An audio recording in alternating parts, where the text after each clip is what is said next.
could Greek women vote? Nope. So we've just established they couldn't vote in Athens, and in fact I can't think of a single place in Greece that they could vote. But it is important to remember, Probably on planet Earth.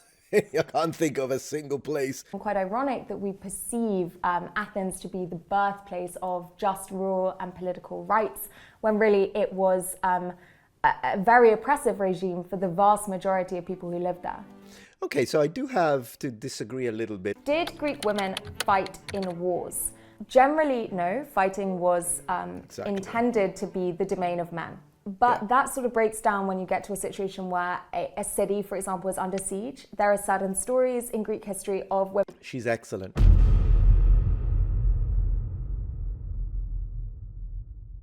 Let's see this lady here. Tonight, we've got a history hit video, and the title is Historian Answers Google's Most Popular Questions About Ancient Greek Women. Man, 27 minutes all about women. In ancient Greece, it's a spicy topic. Some ancient Greek writers, they had a few things to say about women, so I'm kind of curious to see what she's going to choose to talk about. In fact, let's have a look at the section. We've got Helen of Troy real. That's a good question. Well, possibly based on a Mycenaean princess or something, maybe. Who was the most famous Greek woman? Who is she gonna choose? And tell me why it's Gorgo. Could Greek women vote? No. I mean, that's a pretty lengthy section to just say no. So maybe she's really good, you know? We'll see. Were Greek women involved in politics? Not directly, but I mean, a woman could influence a powerful man and therefore get access or gain access to actual power in an indirect manner. Did the Spartans respect women? See, this is a little bit of a dangerous question from my point of view, because it sounds a modernist. Like, respect in what sense? In the modern sense? Then good luck with that in classical antiquity. We'll see. We'll see. Could Greek women leave the house? Oh, I know what they're talking about. I personally think it's not a thing, but I know what they are referring to. It's a mention. It is mentioned in the sources. The Greek women wear togas? No, because they weren't Romans. The Greek women wear makeup? Absolutely yes. All right, so very good questions. Let's check it out. I hope it doesn't have modern revisionism. Doctors who argue that women should be marrying earlier, before puberty.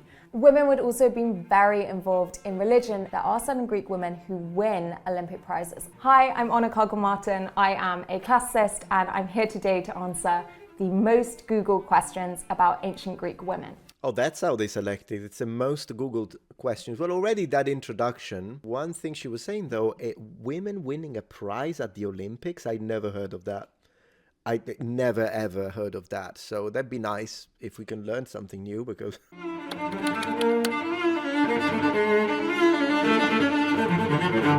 So, first question. Yeah. Was Helen of Troy real? So Helen of Troy is a legendary figure. She's meant to be the most beautiful woman in the ancient Greek world, and she appears in the narrative of the Great Trojan War. That's a posh accent if I've ever heard one. And she comes down to us for the first time in writing in the works of Homer around 800 BC. And she is... Okay, she's got 10 points. She said BC, guys. She said BC. Nice, we're starting strong.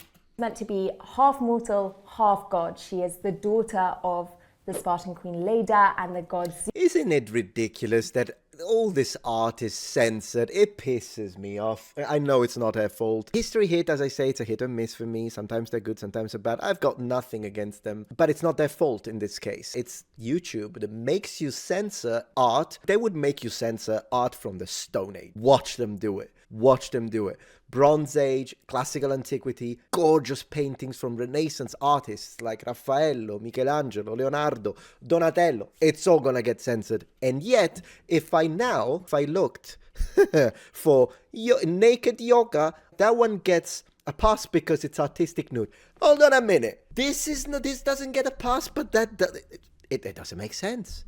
It doesn't make sense. In some of the stories, she actually hatches out of a swan's egg.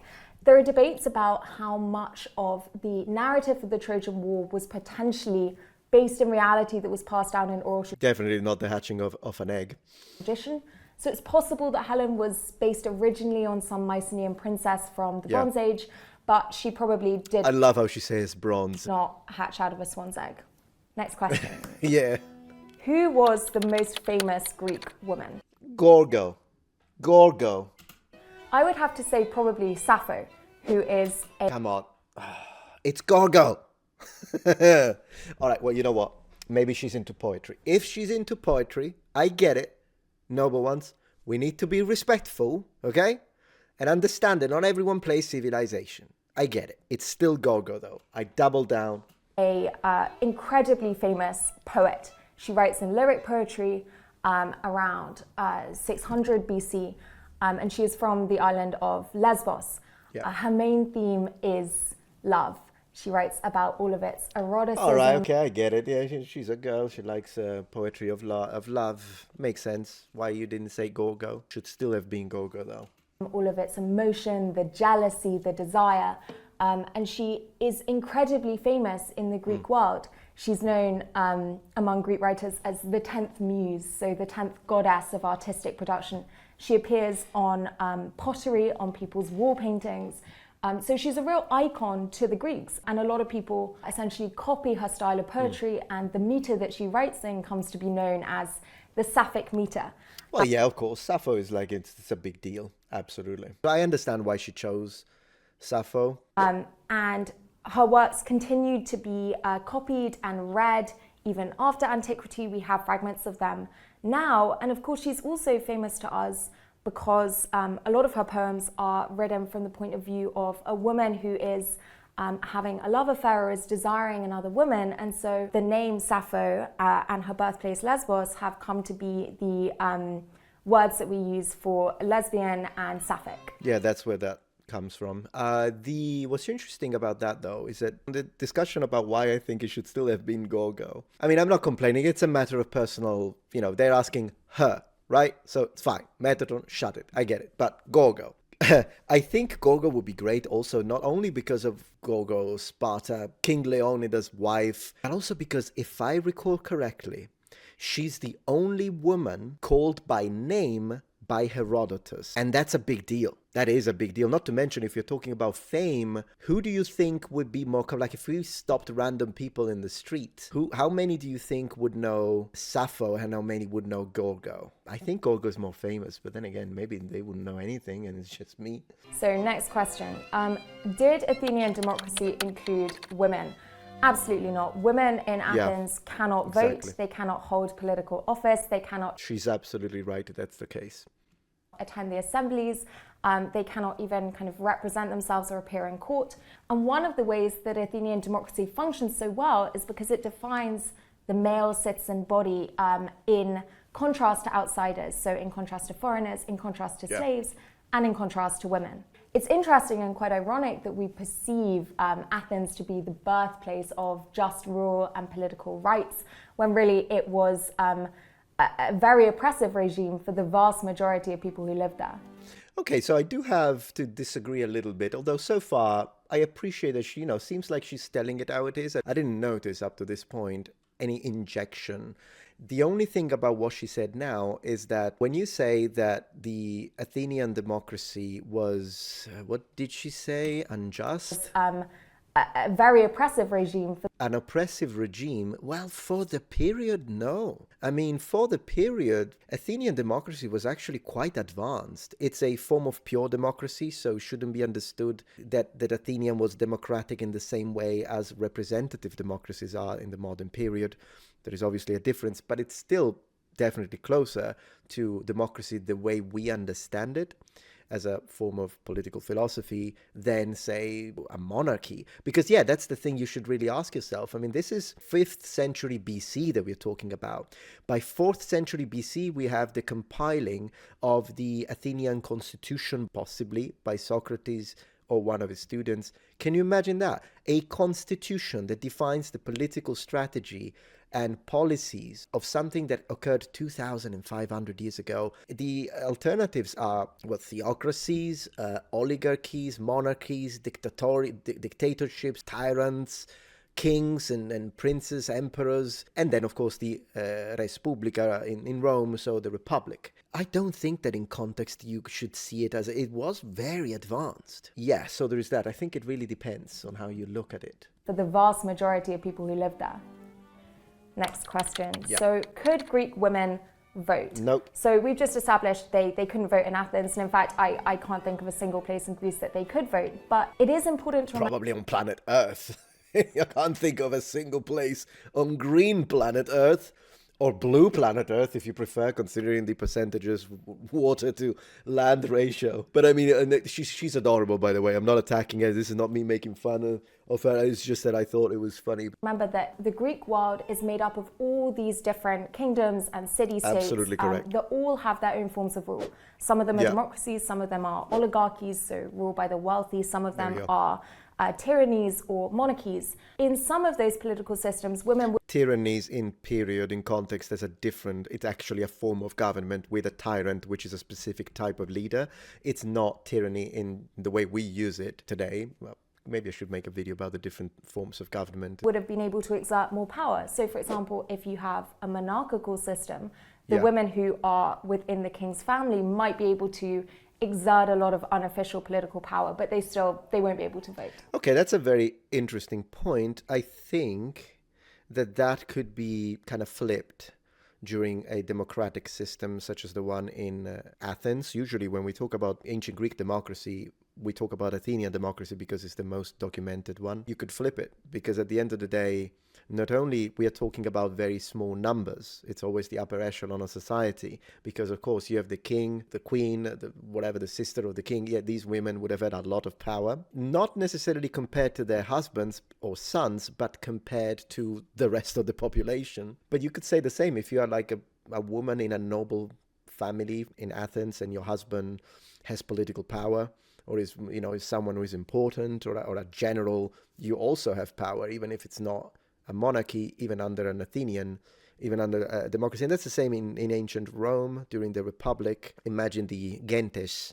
So if you belong to a gens romana, so like a important family, prestigious family, women in this family would have definitely had wealth, and with wealth comes a certain degree of power. The way that power can be utilized then, of course, depends and changes dramatically between men and women, clearly in period, but wealth is power. Next question. Were Greek women involved in politics? So we've covered this to some extent. Women generally couldn't vote, and in certain city-states like Athens, they were entirely politically sidelined. In monarchies, they could have a lot more power through influencing the men around them. But again, that is going to be limited to a very small number of women. Extremely small, in fact. It's just the royal family. What's the female of duke? Duchess in English? Duchess? I have no idea. Countess, I guess. As you get into later Greek history, there is more evidence of wealthy women being kind of honored by their city. You see, it is in connection with wealth. It is always in connection with wealth. Sometimes get women being given actually magistracies as a sort of reward for making big donations to civic funds. And there's just a lot more evidence of women being kind of involved in that civic side of life. Nice. Next question. She's nice though. You can tell she's one of those, like, did you remember the Egyptologist was she from Wired or from History? I'm starting to get them mixed up in my head. But do you remember the Egyptologist lady? Not the guy that was like, oh, they're all human beings. That one pissed me off. But the Egyptologist lady, she was really nice. Not only because she was very well prepared and she really knew what she was talking about, finally, but also because she was all smiles. You could tell she loved it. And I think it's the same with, what's her name again? Oh, they don't tell. Oh, yes. Honor. Oh, her name is Honor. Honor Cargill Martin. Expertise. Did the Spartans respect women? Let's see how this one is. This is such an interesting question. Which is a polite way to say this is such a weird way to phrase it. Athenian writers who write about Sparta and who sadly make up the majority of our sources really focus on what is so different between Athens and Sparta. And one of the things that they notice is that the Spartans treat their women very differently. And the Athenians obviously think that this is quite shocking. Yes, so she's talking about the physicality, I think, of Spartan women involved in activities that the Athenians would think would be out of place. She's absolutely right. So the Spartans encourage young women to take part in kind of physical activity, in races, in singing, in performances. And then later on, the Spartan women are still allowed to own property, they're allowed to inherit, they're allowed to The fact of private ownership that I was mentioning, it is absolutely true that city-states are different at a legislative standpoint, and from rights, from the way they did war, trade, and all of that. The city-states are very different, which is one of the reasons why I often kind of, not cringe, but I frown upon videos that just speak about ancient Greece. And that's a mistake that I may have made myself in the past. So I'm going to have to cringe at myself, I suppose. There was a certain level of commonality between Greek people. So there is no unified ancient Greece. But when they do unite against a common enemy, then the Greeks we do read this in the sources. I'm actually preparing a video on this. It's called The Origins of the Greeks. I'm preparing a video about it. So that's why it's a topic that I have fresh in my mind. So the Greeks do feel like, well, we've blood connection, we have a cultural connection, we have a linguistic connection. These are the three elements that connect Greek city-states when there is a common enemy, aka Persia being an example. When the common enemy is not there, they fight each other, they try to take each other's place. Delphi, what they try to do with Delphi so they are not all Greeks in that sense. You're a Spartan, you're an Athenian, you're a whatever the heck at that point. So it is very different. They exert quite a lot more power in the society. Does that necessarily translate to the Spartans respecting women in the way that we would understand today? Their main role was still procreation and marriage. So one of the key reasons that the Spartans are encouraging young girls to kind of train in physical activity is because they want them to be strong, because the belief is if the mother is strong, she is going to birth a strong son who is going to become a strong soldier for the Spartan state. That being said, we do have a lot of evidence of Spartan women exerting a lot of political power, and there are also instances in which a Spartan community will honor a woman for some achievement. So there's a woman called Kyniska, who is the first woman to achieve a victory at the Olympic Games by sponsoring a chariot team. By sponsoring a chariot team. Okay, that's why it sounded weird to me when she said a woman receiving a prize at the Olympics, okay, by sponsoring a chariot team. Now it makes sense. A victory, the Spartans actually set up essentially a hero shrine to her in the center of the town. We found inscriptions honoring her. And so there suddenly is, I think, more of a respect for women's possible achievements. So I'm not saying that that's what she's saying, okay? So I'm not trying to put words in her mouth to attack, create a straw man to attack it. This is not an attack, but just for the audience in general. I found it interesting how she was answering the question, would they respect them the way we would modernly, like in our day and age? And then she went into, well, they were expecting them for procreation, so they were expecting them to get married and get children. Well, expecting a woman to get married and have a child, as long as it's not against their will, but otherwise I don't see anything wrong with it. But then again, I love the concept of the traditional family, so maybe it's just me when it comes to that, but I don't see anything wrong with the idea of if I have a daughter in the future, it's her choice, of course. She can choose. She doesn't want to get married, she doesn't get married, she doesn't want to have children, it's all her choice, clearly. But I would encourage a daughter to eventually find a good husband and raise a good family. I don't think that it's disrespectful. If anything, is giving value to something that only a woman can do, which is to birth a child. But that's just me. I don't know. Because there are these very different kind of outlooks on women's roles in society, a lot of these questions are going to have different answers depending on what part of Greece you're looking at. So next question, could Greek women leave the house? Yeah, I'm interested in to see. Of course, we're not going to watch the whole thing. I'll try not to interrupt her, okay? So I'll let her speak. But this is an interesting one because I think it's based on an ideal, not a real description of facts. This is such an interesting question, and it's actually still an ongoing matter of scholarly debate. There is certainly an ideal, at least in Athens, that women will live a life that is secluded, that they will ideally remain within the domestic sphere, that they won't be seen by people outside the home. There's even an idea in Athens that to mention a woman's name in a public space is to cast aspersions on her character and her respectability. Whether that ideal was borne out in real life is a completely different question.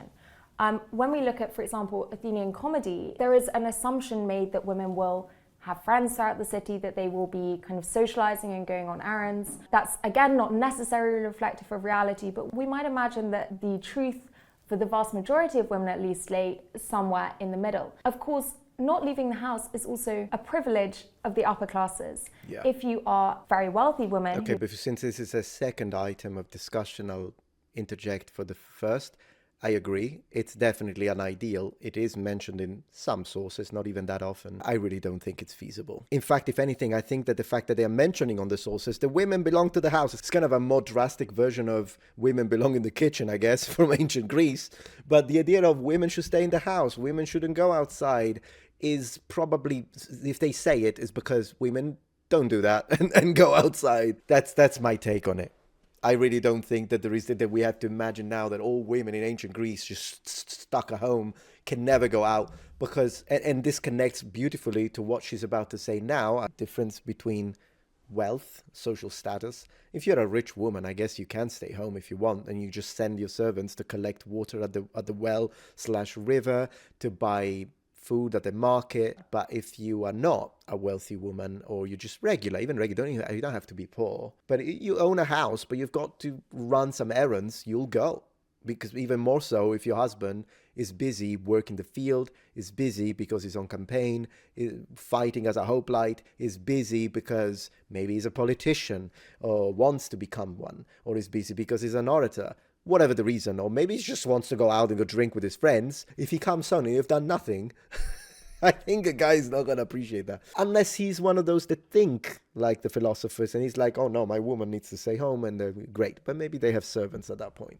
At least that's what I think. Who has, for example, slaves to go and collect the water from the well, or go and make purchases for you.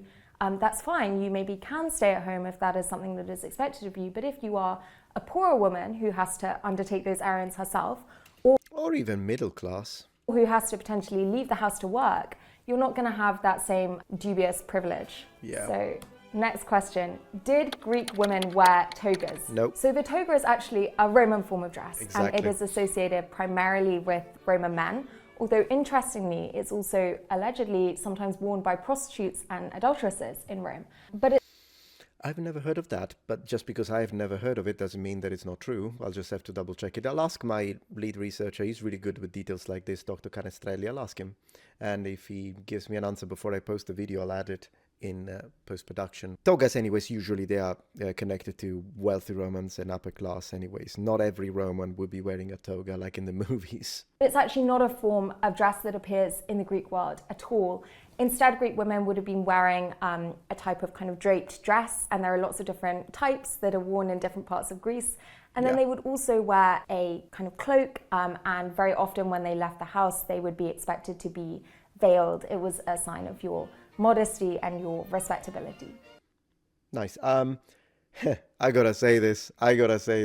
Minoan women had the best attire, 100%, hands down, if you can keep them down. If you know, you know.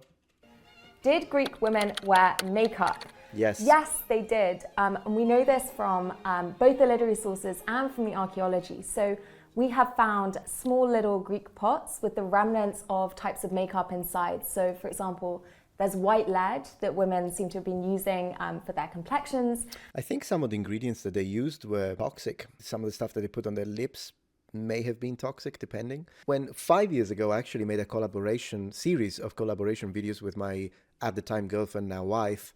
And we did a little research on Minoan makeup, Egyptian makeup, Japanese makeup. Maybe we did Mycenaean as well, ancient Greek. We did a few of these. And then she would try and find something that is similar to recreate a historical makeup look, even medieval, because in the Middle Ages, mostly women weren't wearing makeup, since it was seen by Catholic teaching and Catholic Church usually as like a form of, not a sin, but like a form of pride, if you will. So, but some upper class women in nobility still did have a very simple type of makeup, possibly.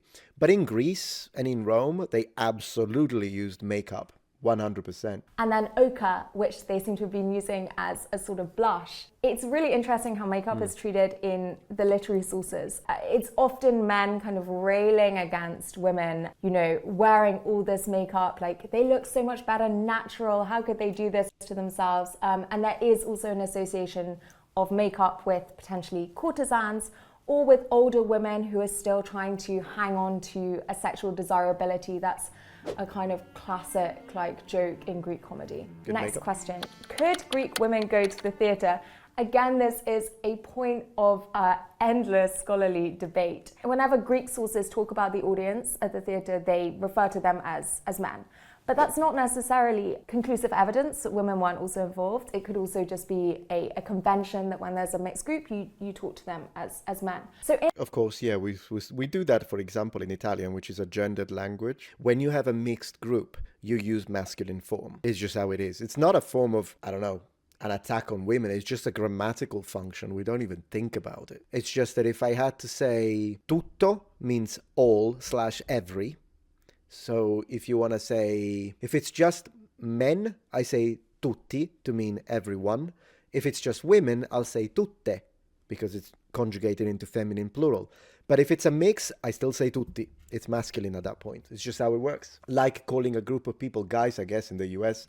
But even if you think about it, we collectively say mankind, but we absolutely mean men, women, and children at that point. I think it's because the word man, etymologically speaking, initially just meant person in I think it's in Proto-Germanic languages.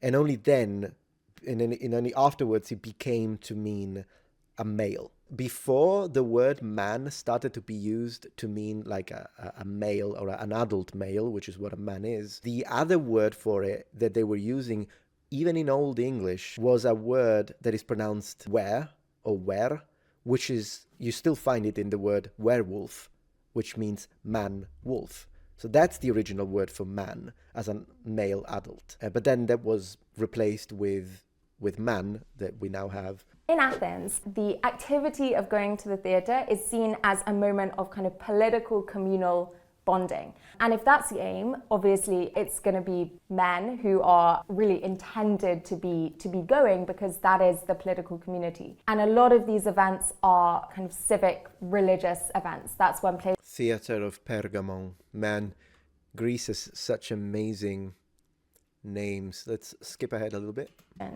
What age did Greek women marry? This is such an interesting question because a lot of Greek writers discuss it and debate what the kind of correct age for a woman to enter into marriage is. It seems likely that among aristocratic women in particular, the age of marriage is essentially around puberty.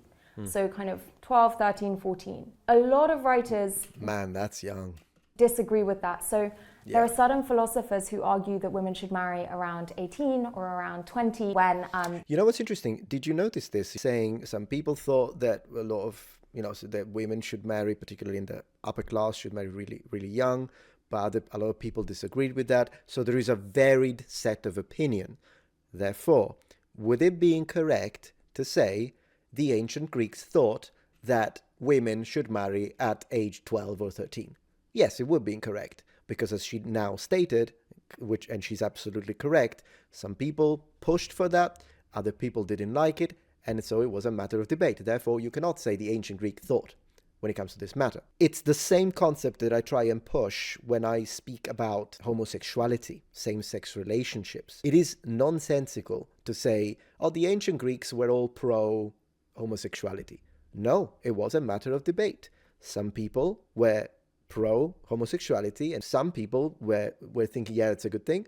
Other people were thinking that, no, it's absolutely not a good thing. And then there were, I want to say, in my opinion, the vast majority, they didn't care about it, didn't even think about it, and had other things to do, like freaking providing for their family, cutting the fields, gathering the wheat, going to war, putting on the helmet. That's the stuff that the common people, particularly when there is no internet, are going to be thinking about. How am I going to pay for the food? Or maybe if you are already wealthy or you're doing well, plan the next trip to the shrine, to the oracles, to Delphi. This is what regular people would be thinking about. It's mostly like the philosopher, the upper class, the aristocrats that have time to sit down and argue about what is the type of love and this and that. And then again, we would also very legislatively, from a legal perspective, it would change place to place. But as I said, there is a lot that has to be said when it comes to same-sex relationships, and it's not the topic of this video, so I don't want to go too deep. But suffice to say, in my opinion, it is wrong to say, the Romans thought, or the ancient Greeks thought, because it would be like today. taking the exact same topic and say, what do Americans think? That depends. You got moderates like me, full-blown conservatives and full-blown liberals. Man, the opinions are going to vary.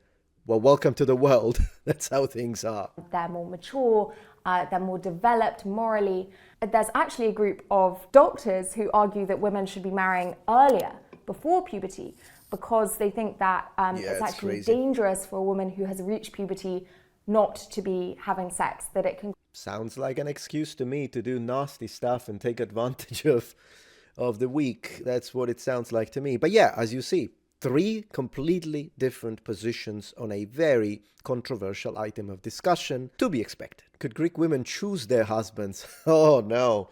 Well, I mean, if you're upper class, no. If you are middle class to regular, I would say usually not really. I mean, it's maybe in some cases. If you're low class, nobody really cares.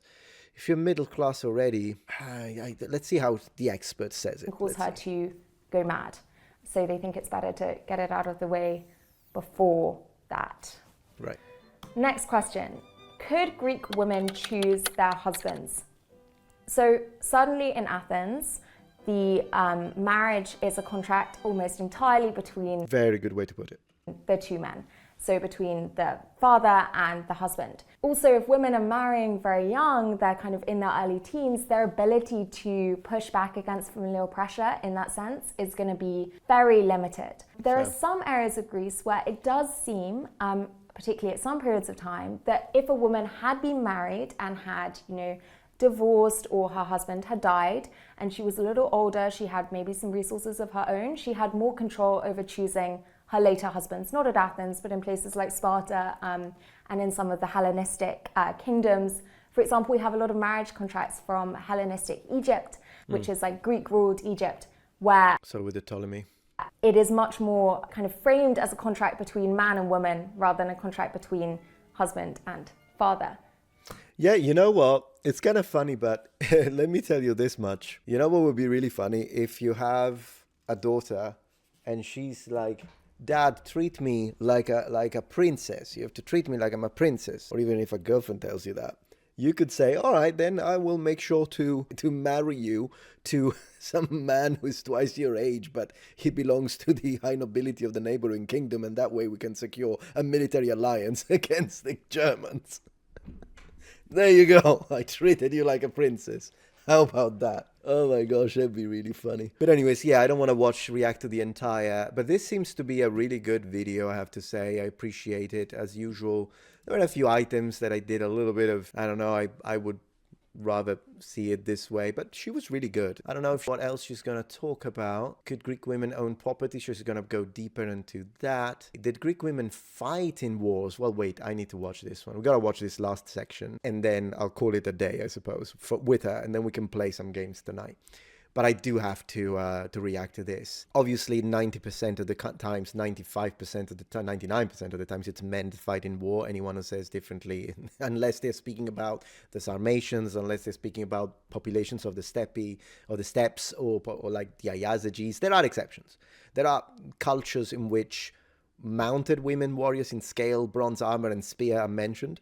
So unless you speak about those, in the majority of cases, it's men to go to war. Now, when it comes to Greece, there are mentions of defensive combat during sieges. So I guess in a situation of desperation, women would fight. But it's like the idea of having a whole unit, a whole army of hoplite women. No, it would be fantasy. It would be complete fantasy. Did Greek women fight in wars?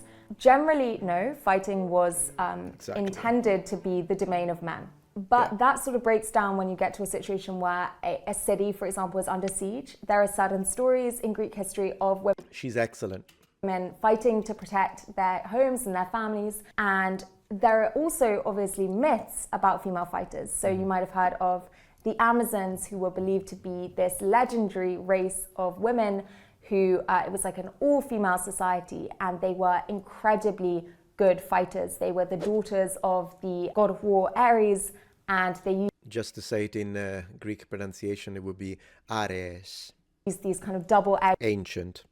...battle axes and were incredibly feared in Greek mythology. It's possible that those were actually based on some reports of real women who were living in Scythia on the kind of Russian steppes and who were potentially much more involved in fighting and in horsemanship.